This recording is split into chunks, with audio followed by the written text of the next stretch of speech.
Grace tabernacle apostolic search உள்ளான மனிதன். புதிய நாளுக்குள் அனுதின தியானம். செவ்வாய்க்கிழமை, ஆடி மாதம் 8ஆம் தேதி 2025ஆம் ஆண்டு. இன்றைய தியான தலைப்பு வாழ்வு தரும் வார்த்தை. இன்றைய தியான வசனம் யோவான் 15ஆம் அதிகாரம் 6ஆம் வசனம். ஒருவன் என்னில் நிலைத்திராவிட்டால் வெளியே எரியுண்ட கொடியைப் போல அவன் எரியுண்டு உலர்ந்து போவான். தியானம்.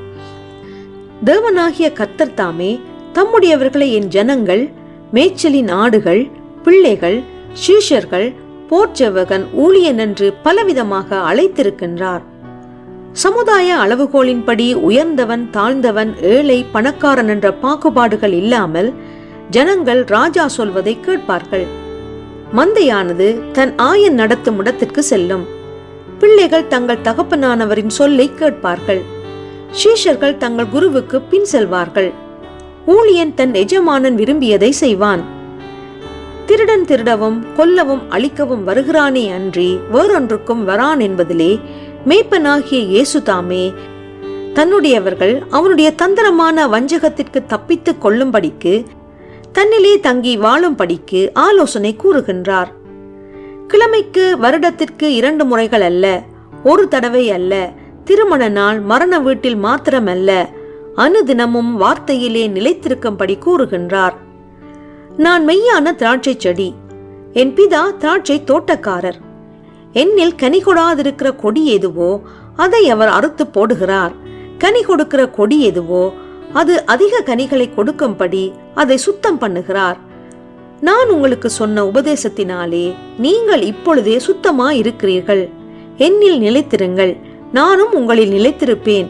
கொடியானது திராட்சை செடியில் நிலைத்திராவிட்டால் அது தானாய் கனி கொடுக்க மாட்டாதது போல நீங்களும் என்னில் நிலைத்திராவிட்டால் கனி கொடுக்க மாட்டீர்கள். நானே திராட்சை செடி, நீங்கள் கொடிகள். ஒருவன் என்னிலும் நான் அவனிலும் நிலைத்திருந்தால் அவன் மிகுந்த கனிகளை கொடுப்பான். என்னை அல்லாமல் உங்களால் ஒன்றும் செய்ய கூடாது என்று ஆண்டவராகிய இயேசு கூறியிருக்கின்றார்.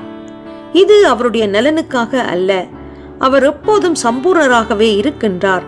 அவர் நம்மேல் வைத்த அன்பினாலே நம்முடைய நன்மைக்காக எந்த சூழ்நிலையிலும் தம்முடைய வார்த்தையில் நிலைத்திருக்கும்படி கூறுகின்றார். அவருடைய வேதத்தை பின்பற்றுகின்றவர்கள் கன்னிகளுக்கு தங்களை விடுவித்துக் கொள்கின்றார்கள். ஜெபம் செய்வோம். சகலமும் படைத்த தேவனே, நீர் இல்லாமல் எனக்கு வாழ்வு இல்லை என்ற சத்தியத்தை அறிந்து உம்முடைய வார்த்தையிலே நிலைத்திருக்கும்படி எனக்கு பிரகாசமுள்ள மனக்கண்களை தந்து வழிநடத்தி செல்வீராக. இரட்சகர் இயேசு வழியாக ஜெபிக்கின்றேன். ஆமேன்.